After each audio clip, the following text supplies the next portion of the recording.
तो आज हम लोग बात करेंगे एम्फैटिक सेंटेंस पे। और एम्फैटिक सेंटेंस एक ऐसा सेंटेंस होता है जिसको लेकर के बच्चों में अक्सर कुछ ना कुछ कंफ्यूजन रहती है, और इसी कंफ्यूजन को दूर करने के लिए आज हम लोग एम्फैटिक सेंटेंस पे डिस्कस करेंगे। ठीक है, तो चलिए देखते हैं। तो सबसे पहले हम समझते हैं कि एम्फैटिक सेंटेंस होता क्या है। तो एम्फैटिक का मतलब ही होता है जोरदार, यानी कि अपनी बात को बोलने पर या अपनी बात पर कुछ जोर देकर के जब हम बोलते हैं तो वो हमारा क्या कहलाता है, एम्फैटिक कहलाता है। यानी कि एक ऐसा सेंटेंस, ठीक है, एम्फैटिक सेंटेंस क्या होगा, एक ऐसा सेंटेंस जिसको बोलने के लिए हमें क्या करना पड़ता है, अपनी बात पर थोड़ा सा जोर लगाना पड़ता है, थोड़ा सा जोर देना पड़ता है, वो हमारा हो गया एम्फैटिक सेंटेंस। अब एम्फैटिक सेंटेंस हम लोग प्रेजेंट टेंस में भी बोल सकते हैं, पास्ट टेंस में भी बोल सकते हैं, और इंपरेटिव के कुछ सेंटेंसेज होते हैं वहां पर भी हम लोग एम्फैटिक का यूज कर सकते हैं। ठीक है, और एम्फैटिक सेंटेंस बनाने के लिए हमें बेसिकली करना क्या होता है कि सेंटेंस में हमें डू, ठीक है, सेंटेंस में हमें डू, डज और डिड का यूज करना पड़ता है। ठीक है, डू, डज और डिड का यूज करना पड़ता है एम्फैटिक सेंटेंस में, और इसकी हिंदी आती है तो। ठीक है, इसकी हिंदी क्या आती है, तो या फिर अवश्य। ठीक है, यहां तक क्लियर हुआ है एम्फैटिक सेंटेंस क्या होता है, एम्फैटिक सेंटेंस बनाने के लिए हमें करना क्या है, यहां तक हम जान गए हैं। अब हम लोग चलते हैं स्ट्रक्चर के पास। ठीक है, तो सबसे पहले हम लोग देखेंगे प्रेजेंट टेंस में, है ना। प्रेजेंट टेंस में सबसे पहले एम्फैटिक सेंटेंस को समझेंगे तो हमारा स्ट्रक्चर क्या है प्रेजेंट टेंस का। सबसे पहले हमें लिखना पड़ेगा सब्जेक्ट, ठीक है, सब्जेक्ट, और सब्जेक्ट के ही अकॉर्डिंग लिखना पड़ेगा हमें डू और डज। यानी ये डू और डज हम कैसे लगाएंगे, अगर सब्जेक्ट हमारा सिंगुलर नंबर है तो हम लगाएंगे डज। ठीक है, सब्जेक्ट अगर हमारा सिंगुलर नंबर है तो हम लगाएंगे डज, और प्लूरल नंबर का सब्जेक्ट है अगर तो हम लगाएंगे डू। ठीक है, तो सब्जेक्ट, इसके बाद डू और डज में से कोई एक लगाएंगे अकॉर्डिंग टू सब्जेक्ट, और उसके तुरंत बाद हम लोग लिखेंगे वर्ब की फर्स्ट फॉर्म यानी कि मेन वर्ब की फर्स्ट फॉर्म, और उसके बाद हमारा हो जाएगा अदर वर्ड यानी कि ऑब्जेक्ट या फिर कंप्लीमेंट। ठीक है, यहां तक कोई दिक्कत नहीं है, इसको थोड़ा सा हम एग्जांपल के थ्रू समझते हैं। ठीक है, अब देखिए, जब से सबसे पहला आपका सेंटेंस मिला हुआ है वह एक पत्र लिखता तो है। ठीक है, यहां पे आपका है लिखता तो है। ठीक है, अगर आपको ऐसा सेंटेंस मिल जाए तो आप क्या बना सकते हैं, वह एक पत्र लिखता तो है। आप प्रेजेंट टेंस में या प्रेजेंट इंडेफिनिट की बात करें तो आराम से वहां पर वह एक पत्र लिखता है, इसका ट्रांसलेशन काफी आराम से बना सकते हैं। लेकिन यहां पर बस थोड़ा सा चेंज किया गया है कि वह एक पत्र लिखता तो है। ठीक है, तो यहां पर इस तो की स्पेलिंग के लिए हमें क्या लगाना पड़ेगा, डू और डज लगाना पड़ेगा। ठीक है, अगर इसका हम ट्रांसलेशन बनाएंगे तो क्या होगा, स्ट्रक्चर के बेसिस पे हम समझते हैं। सबसे पहले हमें क्या लिखना पड़ेगा, सब्जेक्ट। इस सेंटेंस का सब्जेक्ट क्या है, वह लिखता तो है, यानी कि यहाँ पर क्या है, ये आपका मास्कुलिन जेंडर है, यानी कि मास्कुलिन जेंडर के लिए आपको लिखना पड़ेगा ही। ठीक है, ही, और ये ही होता है ये आपका सिंगुलर नंबर का सब्जेक्ट होता है। अगर ये सिंगुलर नंबर का सब्जेक्ट है तो आपको लगाना पड़ेगा इसके तुरंत बाद डज, यानी कि ही डज।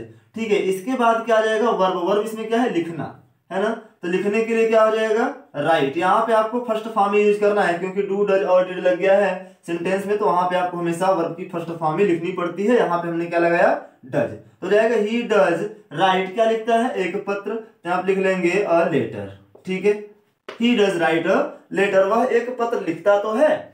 सेकेंड एग्जाम्पल हमारे पास है, वह झूठ बोलती तो है। वह झूठ बोलती तो है, यहाँ पर क्या है, यहाँ पर आपका फेमिनिन जेंडर है, वह आया है, तो फेमिनिन जेंडर के लिए वह के लिए हमें लिखना पड़ता है सी। ठीक है, और ये भी आपका सिंगुलर नंबर का सब्जेक्ट होता है। ठीक है, जब ये भी सिंगुलर नंबर का सब्जेक्ट है तो इसका मतलब इसके तुरंत बाद हमें क्या लगाना पड़ेगा, डज। ठीक है, सी डज। इसके बाद क्या है, वर्ब, इसमें क्या है, बोलना, तो बोलने के लिए हम लोग क्या लिखते हैं, टेल, है ना। स्पीक मिस भी बोलना होता है, लेकिन दोनों में डिफरेंस होता है। ये बात हम लोग किसी दूसरे दिन जानेंगे, आज यहाँ पे हम लोग देख लेते हैं। ठीक है, तो बोला कि सी डज टेल, क्या बोलती है, झूठ, और झूठ बोलने के लिए हमें लगाना पड़ता है अ लाई। ठीक है, सी डज टेल अ लाई। ठीक है, अब अगला सेंटेंस हमारा है, वे अवश्य जाना चाहते हैं। यहां पर देखिए अवश्य आ गया है, यानी कि वे अवश्य जाना चाहते हैं या वे जाना तो चाहते हैं, बात तो वही है। तो यहाँ पे क्या हो जाएगा, वे, सब्जेक्ट आपका इसमें क्या है, वे, और वे के लिए हमें क्या लिखना पड़ेगा, दे। ठीक है, दे हो गया। अब ये हमारा प्लूरल नंबर का सब्जेक्ट होता है। अगर ये आपका प्लूरल नंबर का सब्जेक्ट है, इसका मतलब आपको लगाना पड़ेगा इस बार डू। ठीक है, तो यहां पे हमने लिख लिया दे डू। वर्ब इसमें क्या है, वांट, है ना। है, हूं, हो, था, थे, थी से जो सटा हुआ होता है वही हमारा मेन वर्ब होता है, ठीक है। तो क्या बोल रहा है कि वे अवश्य जाना चाहते हैं, वर्ब क्या है, चाहना। तो यहाँ पे जाएगा दे डू वांट, है ना, दे डू वांट। और इसमें देखा जाएगा तो एक बच गया इसमें जाना। ये जाना क्या है आपका, इन्फिनेटिव है, तो यहाँ पे आप लगा लेंगे they want to go, they do want to go, वे अवश्य जाना चाहते हैं। अगर दे वांट टू गो रहेगा तो वे जाना चाहते हैं, लेकिन इम्फेटिक बनाना है इसलिए हमने क्या लगाया, डू लगाया है, ठीक है। नेक्स्ट एग्जांपल लेते हैं, बोला कि आप मुझसे प्यार करते तो हो। तो आप, इसमें सब्जेक्ट क्या है, आप मतलब क्या, यू, ठीक है। किसी को रिस्पेक्ट देंगे तो आप वहां पे क्या लिखेंगे, आप लिखेंगे। हालांकि यू मीन्स आप भी होता है और तुम भी होता है, लेकिन अगर आपसे कोई बड़ा है, अगर आप किसी को रिस्पेक्ट देना चाहते हैं तो वहां पर आप हिंदी में अगर बोलना चाहेंगे तो तुम नहीं बोल सकते, वहां पर आपको आप बोलना पड़ेगा। और इंग्लिश में आप यू वर्ड का यूज कर सकते हैं, कोई दिक्कत नहीं है। तो आपके लिए हमने क्या लिख लिया, यू लिख लिया। अब यू आपके प्लूरल नंबर का सब्जेक्ट होता है, और प्लूरल नंबर का अगर सब्जेक्ट है तो आपको इस यू के तुरंत बाद लगाना पड़ेगा डू, जाएगा यू डू। इसके बाद क्या है, वर्ब, वर्ब क्या है, वर्ब इसमें है आपका प्यार करना। तो प्यार करने का मतलब क्या हो जाएगा, लव, ठीक है, यू डू लव। मुझसे का मतलब क्या, मी, ठीक है, ये हो जाएगा मी। यहां पे क्या हो गया, यू डू लव मी, ठीक है, आप मुझसे प्यार करते तो हो। नेक्स्ट आपका क्या हो जाएगा, वह क्रिकेट खेलता तो है, वह क्रिकेट खेलता तो है। तो वह इसमें क्या है, सब्जेक्ट ता है, मतलब कोई लड़का है, जाएगा ही। इसके बाद क्या हो जाएगा, प्लूरल नंबर के सब्जेक्ट ना होकर के इस बार सिंगुलर नंबर का सब्जेक्ट है, इसलिए क्या लगाना पड़ेगा, डज, जाएगा ही डज। इसके बाद वर्ब क्या हो जाएगी आपकी, प्ले, ही डज प्ले। इसमें क्या है, ऑब्जेक्ट आपका हो जाएगा क्रिकेट, ठीक है, ही डज प्ले क्रिकेट, वह क्रिकेट खेलता तो है।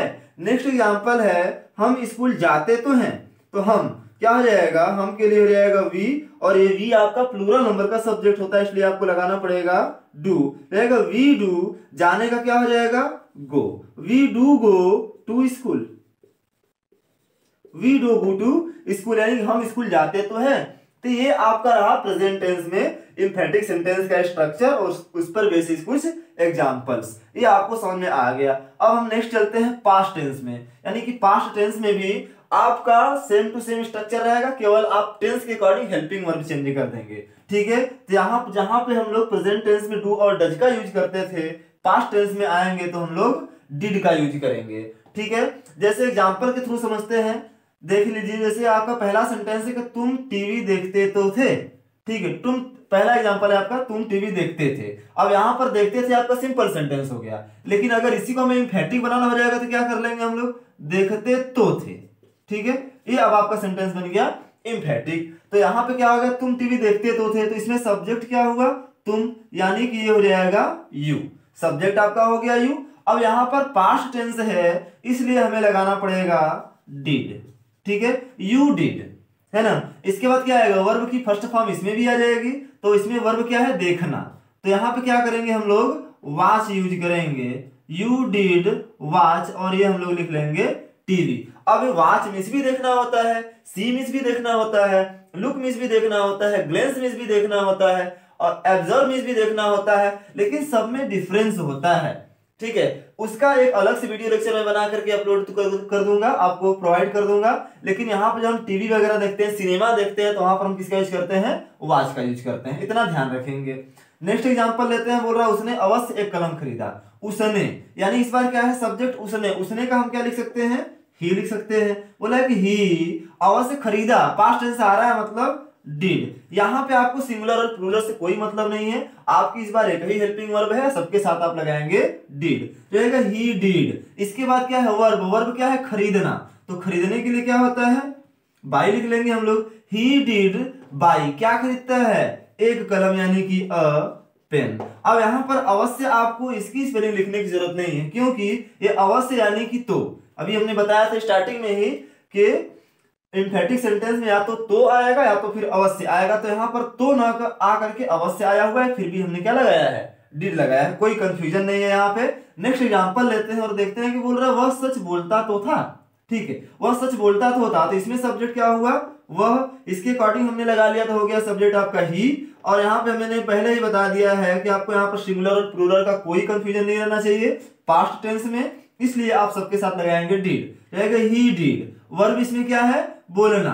अब बोलने के लिए इस बार हम क्या यूज करेंगे, स्पीक का यूज करेंगे, क्योंकि ध्यान देंगे जहां पे सच बोलने की बात आती है वहां पर हम लोग स्पीक का यूज करते हैं, जहां पर झूठ बोलने की बात आती है वहां पर हम लोग टेल का यूज करते हैं। ठीक है, जैसे आपका प्रेजेंट टेंस के एग्जांपल में आया था, झूठ बोलती बोलती तो है। तो यहाँ पे ध्यान देंगे जब सच बोलने की बात आती है तो स्पीक करेंगे, झूठ बोलने की बात आती है तो टेल करेंगे। ठीक है, और जब स्पीक हो गया तो स्पीक के साथ हम लोग लिखते हैं द ट्रूथ।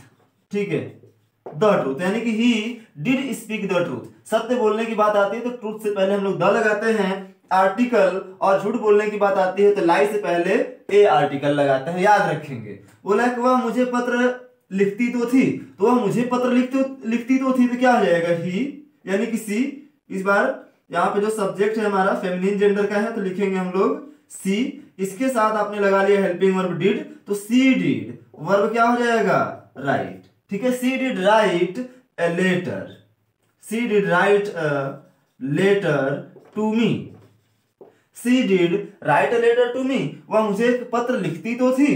तो यहां पर भी आपका क्या हो गया, सब्जेक्ट के साथ क्या लगाया हमने, हेल्पिंग वर्ब लगा लिया। तो थी आ रहा इसलिए हमने डिड लगाया। नेक्स्ट एग्जांपल, मैं वहां जाता तो था, तो मैं वहां जाता तो था, तो इसमें सब्जेक्ट क्या है, आई, तो आई यहाँ पे सब्जेक्ट लिख लिया हमने। इसके बाद लिख लिया डिड हेल्पिंग वर्ब, हो गया आई डिड, वर्ब क्या है, जाना, तो हो गया आई डिड गो, और वहां के लिए हमने क्या लिख लिया, there, I did go there, मैं वहां जाता तो था। यहां तक कोई दिक्कत नहीं है, ये आपका पास्ट टेंस का स्ट्रक्चर था, आप आराम से देख लीजिए सभी सेंटेंस को। ठीक है, तो यहां तक समझ में आ गया।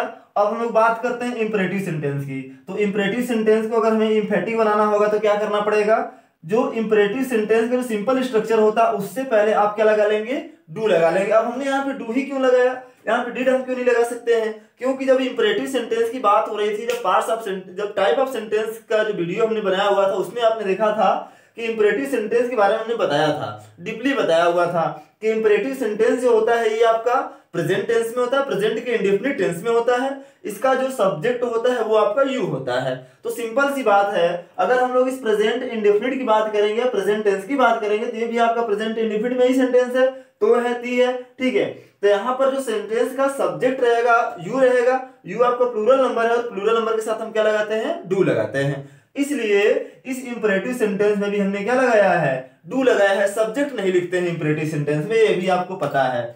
अब एग्जांपल के थ्रू समझते हैं तो हो जाएगा। पहले बोल रहा है कि कृपया गरीबों की मदद अवश्य करें, तो पहले इसमें क्या लग गया, कृपया लग गया, मतलब रिक्वेस्ट की बात है। जब रिक्वेस्ट की बात आती है तो हम लोग क्या वहां पे यूज करते हैं, प्लीज का यूज करते हैं। तो इसमें हमने स्ट्रक्चर में नहीं लिखा हुआ है क्योंकि हर एक सेंटेंस में प्लीज नहीं मिलेगा।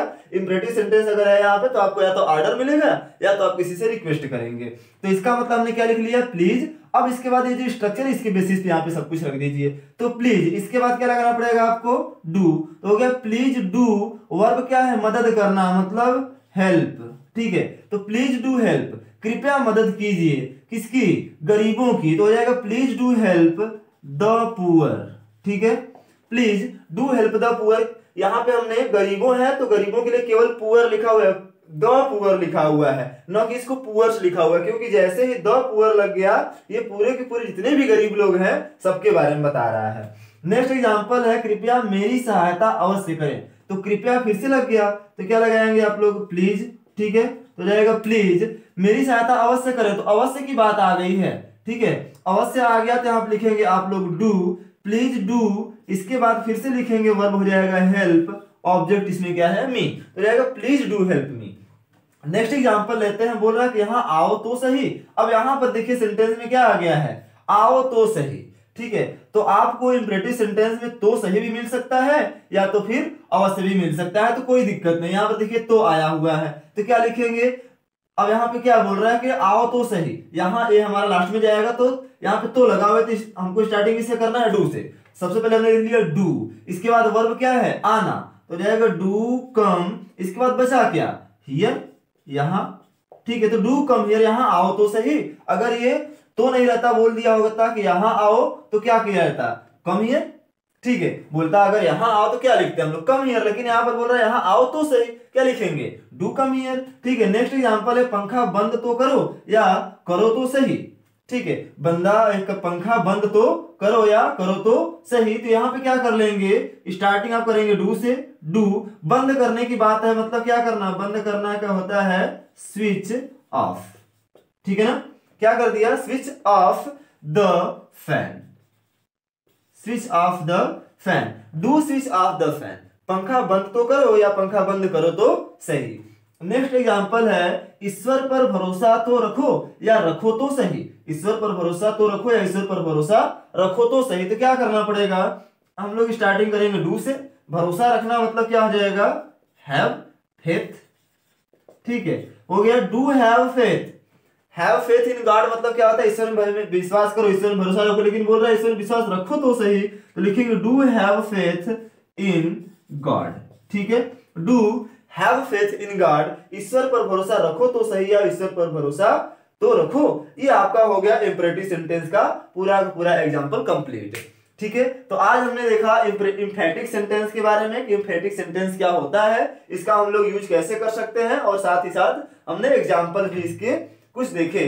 तो आज की वीडियो में बस इतना ही। अगर वीडियो आज आपको अच्छी लगी हो तो इसको लाइक करें और अपने फ्रेंड्स में जरूर शेयर करें, और हमसे जुड़ने के लिए हमारे चैनल को सब्सक्राइब जरूर करें।